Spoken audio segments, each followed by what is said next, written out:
বিসমিল্লাহির রহমানির রহিম। আমি আহমেদ আজম খান সশ্রদ্ধ চিত্তে সশ্রদ্ধ চিত্তে শপথ বা দৃঢ়ভাবে ঘোষণা করিতেছি যে আমি আইন অনুযায়ী সরকারের মন্ত্রী পদের কর্তব্য বিশ্বস্ততার সহিত পালন করিব। আমি বাংলাদেশের প্রতি অকৃত্রিম বিশ্বাস ও আনুগত্য পোষণ করিব। আমি সংবিধানের রক্ষণ সমর্থন ও নিরাপত্তা বিধান করিব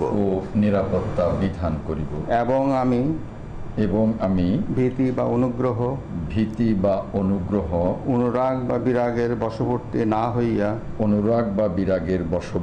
না হইয়া সকলের প্রতি আইন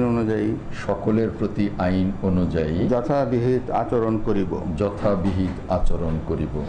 এবার মাননীয় মন্ত্রীর গোপনীয়তার শপথ পাঠ পরিচালনা করার জন্য মহামান্য রাষ্ট্রপতি মহোদয়কে বিনীত অনুরোধ জানাচ্ছি।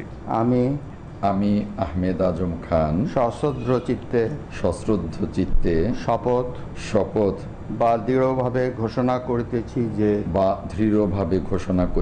যে সরকারের মন্ত্রী রূপে যে সকল বিষয় আমার বিবেচনার জন্য আনিত হইবে বা যে সকল বিষয় আমি অবগত হইব তাহা মন্ত্রী রূপে যথাযথভাবে আমার কর্তব্য পালনের প্রয়োজন ব্যতীত প্রত্যক্ষ বা পরোক্ষভাবে কোনো ব্যক্তিকে জ্ঞাপন করিব না